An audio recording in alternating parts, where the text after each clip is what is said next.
بسم اللہ الرحمن الرحیم نحمدہ و نصلی علی رسولہ الکریم اما بعد۔ قربانی کورس کا 23واں عنوان ہے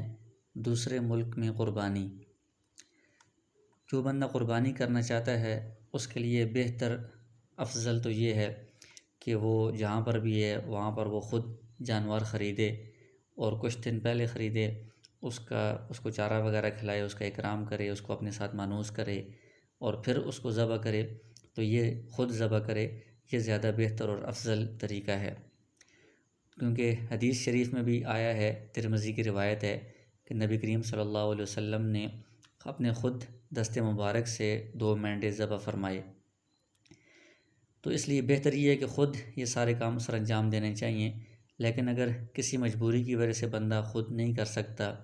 یا کسی اور فائدے کی وجہ سے وہ دوسرے علاقے میں قربانی کروانا چاہتا ہے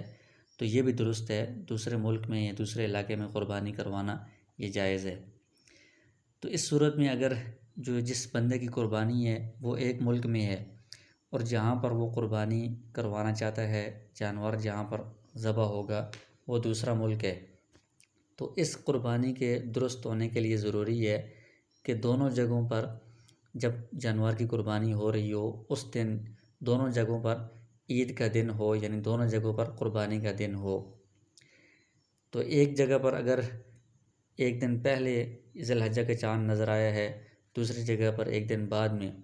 تو ایک تاریخ کا فرق آ جائے گا۔ تو اس لیے اگر ایک ملک میں عید کا دن شروع ہو گیا، 10 ذی الحجہ کا دن شروع ہو گیا ہے، لیکن دوسرے ملک میں ابھی 9 ذی الحجہ ہے، 10 ذی الحجہ نہیں آئی، تو جہاں پر 10 ذی الحجہ کا دن ہے وہاں پر تو قربانی کا دن ہے، لیکن جہاں پر 9 ذی الحجہ ہے وہاں پر قربانی کا دن نہیں ہے، لہٰذا اس دن میں قربانی یہ درست نہیں ہوگی۔ اور جو اس سے اگلا دن ہے، جس دن میں ایک ملک میں 11 ذی الحجہ ہے، دوسرے ملک میں 10 ذی الحجہ ہے، تو 11 ذی الحجہ بھی قربانی کا دن ہے، 10 ذی الحجہ بھی قربانی کا دن ہے، تو اس میں قربانی کی جا سکتی ہے۔ اسی طرح اس سے جو اگلا دن ہے اس میں ایک ملک میں 12 ذی الحجہ ہے، دوسرے میں 11 ہے، تو یہ دونوں قربانی کے دن ہیں، تو اس میں قربانی کی جا سکتی ہے۔ اس سے جو اگلا دن آئے گا اس میں ایک ملک میں 13 ذی الحجہ ہے اور دوسرے ملک میں 12 ذی الحجہ ہے، تو 12 ذی الحجہ تو قربانی کا دن ہے لیکن 13 ذی الحجہ قربانی کا دن نہیں ہے، اس لیے دونوں ملکوں میں یہ آج کا دن قربانی کا دن نہیں ہے، تو اس دن بھی قربانی درست نہیں ہوگی۔ تو اس لیے یہ دیکھنا چاہیے کہ جس دن قربانی کی جا رہی ہے، ذبح ہو رہی ہے، اس دن دونوں ملکوں میں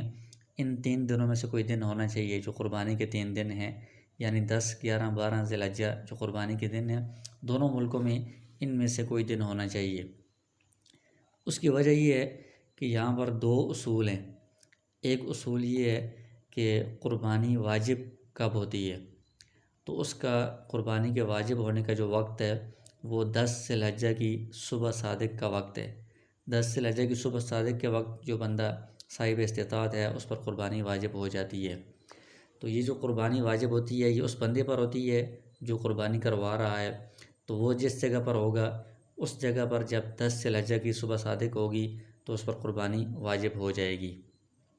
اور دوسرا اصول یہ ہے کہ قربانی کی ادائیگی کس وقت کی جا سکتی ہے، تو قربانی کی ادائیگی اس کا جو اعتبار ہے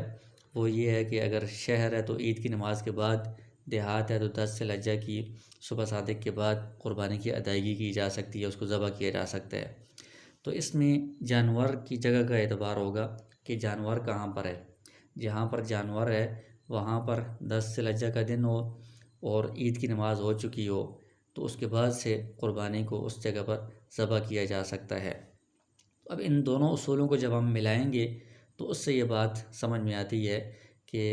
دونوں ملکوں میں جہاں پر وہ بندہ جس کی قربانی ہے وہ موجود ہے اور جہاں پر قربانی ذبح کی جا رہی ہے،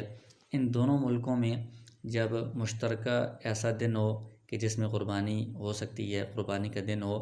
تو اس وقت یہ جانور ذبح کیا جائے گا تو قربانی درست ہوگی۔ اگر کسی ایک ملک میں قربانی کا دن ہے لیکن دوسرے ملک میں قربانی کا وہ دن نہیں ہے تو اس صورت میں اگر جانور کو ذبح کر دیا گیا تو یہ قربانی درست نہیں ہوگی۔ مثال سے آپ اس کو سمجھیں کہ مثلاً سعودیہ میں ایک دن پہلے ذی الحجہ کا چاند نظر آ گیا ہے، تو مثال کے طور پر ان کی جو عید ہے وہ 20 جولائی کو ہے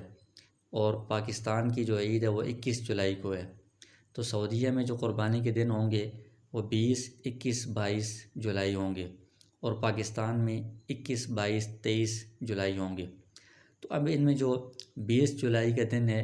اس میں سعودیہ میں تو عید ہے، قربانی کا دن ہے، لیکن پاکستان میں وہ 9 ذی الحجہ ہے، قربانی کا دن نہیں ہے۔ لہٰذا 20 ذی الحجہ میں ایک ملک میں قربانی کا دن ہے، دوسرے میں نہیں ہے، تو اس میں قربانی ادا نہیں کی جا سکتی۔ اور 21 اور 22 ذی الحجہ جو ہیں یہ ایسے ہیں کہ اس میں دونوں ملکوں میں قربانی کے ایام ہیں، لہٰذا اس میں قربانی کی جا سکتی ہے۔ اور جو 23 ذی الحجہ ہے، 23 ذی الحجہ پاکستان میں قربانی کا تیسرا دن ہے، قربانی کا دن ہے، لیکن سعودیہ کے اعتبار سے وہ چوتھا دن ہے، قربانی کا دن نہیں ہے، لہٰذا یہ بھی مشترکہ دن نہیں بنے گا۔ تو اب اگر کوئی بندہ سعودیہ میں ہے، وہ پاکستان میں کسی کو کہتا ہے کہ میری طرف سے آپ قربانی کر دیں، تو سعودیہ میں 20 جو جولائی ہے اس میں عید کا دن شروع ہو گیا ہے، اس پر قربانی واجب ہو چکی ہے 20 جولائی کو، لیکن پاکستان میں جانور ذبح ہونا ہے تو پاکستان میں 20 جولائی کو ابھی 9 ذی الحجہ ہے، قربانی کا ابھی وقت ہی نہیں آیا، دن ہی نہیں آیا، تو پاکستان میں 20 جولائی کو ذبح نہیں کر سکتے۔ 21 جولائی کو جب 10 ذی الحجہ ہوگی اور عید کی نماز ہوگی پھر ذبح کر سکتے ہیں۔ اسی طرح اگر پاکستان کا کوئی بندہ سعودیہ میں کسی کو کہتا ہے کہ تم میری طرف سے وہاں پر قربانی کرو، تو سعودیہ میں 20 جولائی کو یہ عید ہے، 10 ذی الحجہ کا دن ہے، تو پاکستان میں 21 جولائی کو 10 ذی الحجہ کا دن ہے، تو پاکستان میں 21 جولائی کی صبح کو اس بندے پر قربانی واجب ہوگی، لہٰذا یہ جو پاکستان والا بندہ ہے اس کی طرف سے قربانی واجب ہونے سے ایک دن پہلے یعنی 20 جولائی کو سعودیہ میں قربانی ادا نہیں ہو سکتی۔ تو اس سے پتہ چلتا ہے کہ دونوں ملکوں میں وہ قربانی کا دن ہو، مشترکہ دن ہو، اس دن میں اگر قربانی کی جائے گی، جانور کو ذبح کیا جائے گا تو یہ قربانی درست ہوگی۔